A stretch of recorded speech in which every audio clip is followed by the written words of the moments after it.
welcome back to PhotoTuts. My name's Simon Plant, and I'll be with you for the next 20 minutes or so, presenting this video tutorial. Well, this is the image that we're going to look at today. We're going to produce a really nice high-key portrait of this guy, and we're going to really accentuate his very charismatic, I should say, face, and bring out all the textures in that. So probably not going to be the most flattering of techniques, and certainly wouldn't advise using it on your grandma, but it's great for these kind of character type portraits. This guy, I was wandering around the island of Kos in Greece, and I had with me, I've got a 1DS Mark II Canon, which is a huge, heavy, great big monster of a camera, fantastic quality images. It's a 16.7 megapixel camera, but occasionally I prefer to take out my 400D. This one was actually shot on a 20D, which is a very similar camera. It's an APS size sensor, but they're great because, as I said, they're very light. They've got little pop-up flashes, which are nice, but like in this image, just for banging a little bit of flash into the picture, and they're just generally less hard work to lug around, especially in the heat. This guy was called George. I think he was about 85 years old, and I was wandering around the castle of the Knights of St. John on the island of Kos, and he was a tour guide, and I was naturally drawn to him. He was very kind of loudly dressed, and he just had a great face, and I just started chatting to him about various history of the place and just general things, and he was a very, very interesting guy. And eventually I kindly asked him if I could take his portrait, which he graciously allowed me to do, and this was the resulting image. I shot this on a 15 to 30mm lens, which is equivalent to about 24 to 48 on a full frame sensor. So this was shot on the equivalent to about 48mm. I would have preferred, if I'd had my other lens on the camera, which I didn't, and we were a bit pushed for time, I would have changed my lens and put maybe a 90mm on there and come a little bit closer, but I had to make do what I got. But this is the resulting image. We banged a little bit of flash into him as well. As you can see, the catch lights in the eyes there, and the actual lighting for this was obviously available light. It was a very, very bright, sunny Mediterranean type day, and he was sat in a shade, lots of marble in the background and on the floor, reflecting light back in. So it was a really nice, flatly lit image, and that's really helpful if you want to try and do any of these high key type images. It helps to have nice, even, diffused lighting on the subject. It doesn't really work when you've got bright sunlight draping across people's faces, etc. So you certainly want them in a nice, evenly lit area.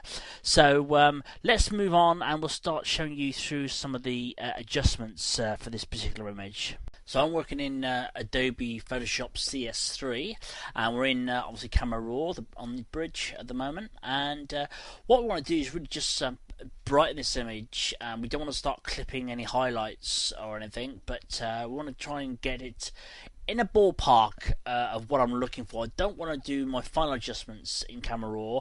I normally take my images into Photoshop slightly flat, so I want to leave a little bit of headroom for further adjustments within Photoshop, but we want to get it processed as far as we can in Camera Raw. So first thing I'm going to do is we'll hold down the Alt key, and I want to just drag the exposure slider up until we start seeing a little bit of clipping in the highlights, and there we go. That's a little bit too fast. We just drag it back now, and obviously by holding the Alt key down we get a nice preview of what's going on. And as I said, I don't want to be clipping anything, so let's leave it about there.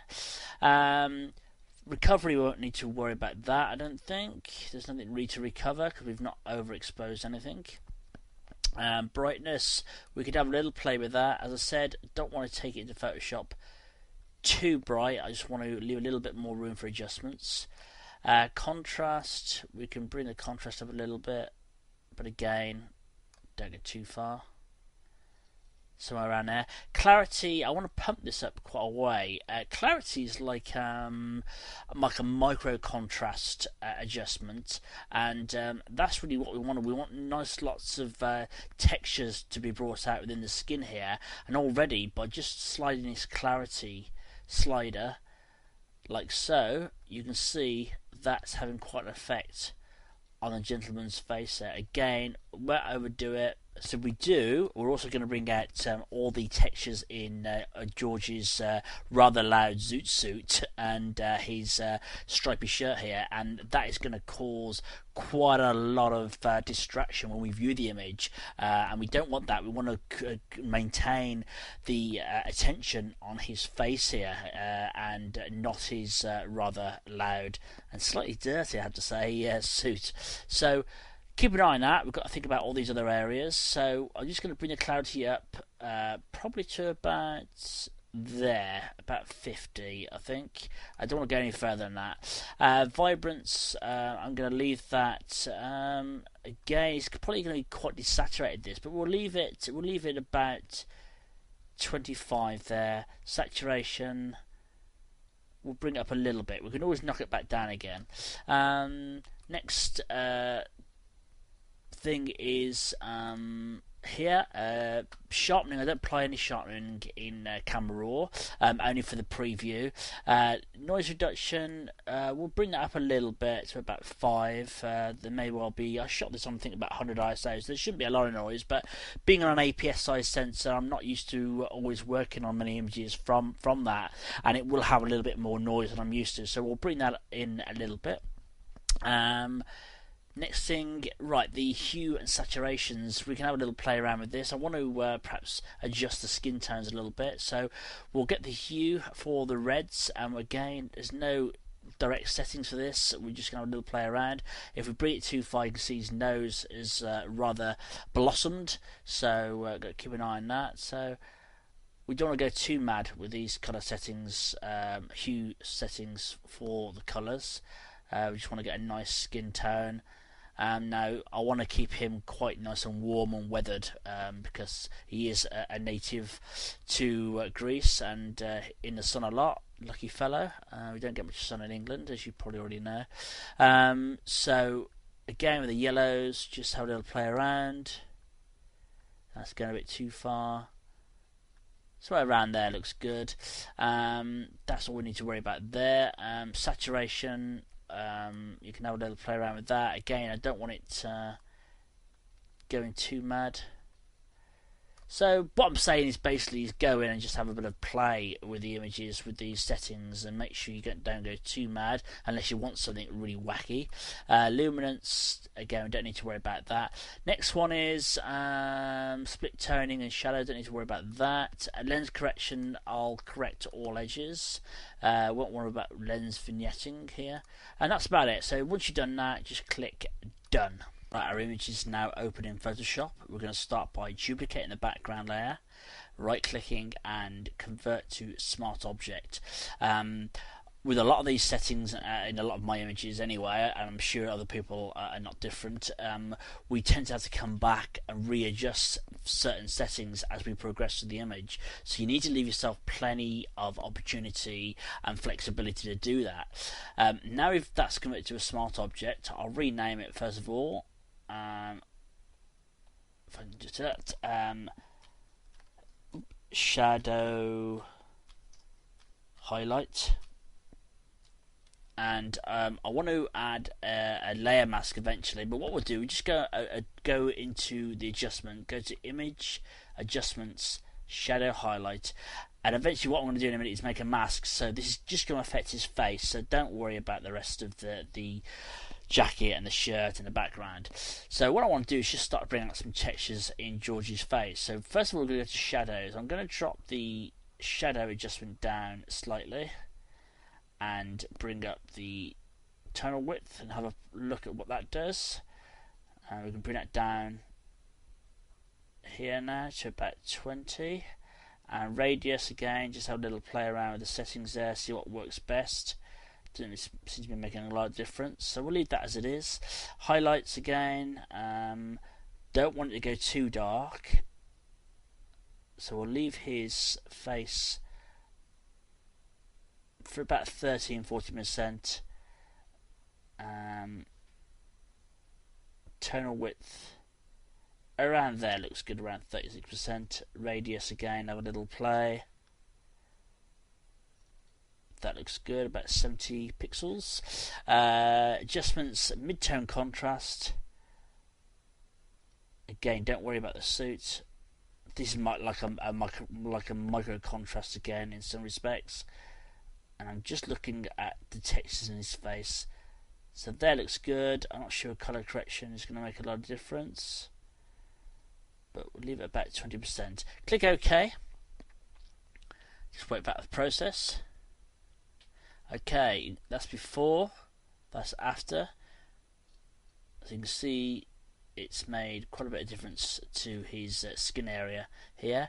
We're going to add a layer mask, fill that with black, and then what I want to do is go in and just make a mask for his face. So let's find my zoom tool, let's just go in a bit, or you can paint directly onto the layer. So let's do that. Let's get the brush, foreground set to white, and make sure that the mask is highlighted, and just bring down the brush size, and we're just going to paint in the adjustment that we just made around his face.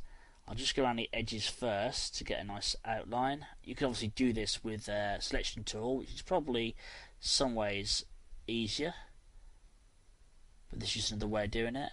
Then we can Alt click on the mask, and then we can see where the outline of George's face is. We can now get a selection tool, go around there, and just fill that with white. Command D to deselect, Alt click on the mask again, and now we can see some of that texture coming through from our adjustments. We could now go and try another blending mode, say overlay, which is far too much, or soft light. Soft light looks good. Again, don't worry about the colour at the moment, we can fix that, but it's certainly bringing out some of those lovely textures in his face.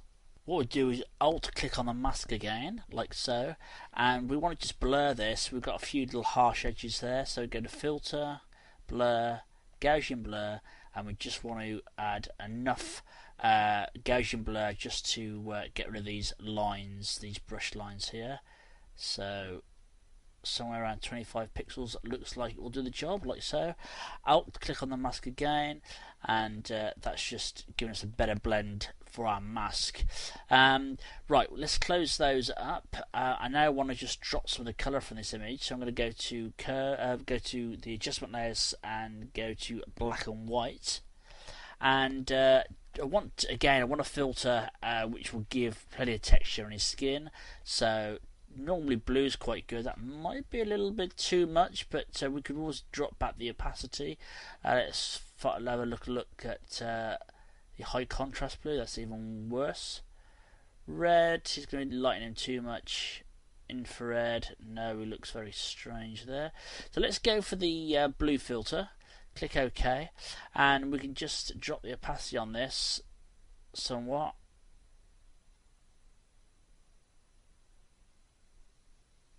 And that is bringing out quite a bit more texture in his face, and also dropping the colour down quite a bit. I don't dislike that, like so.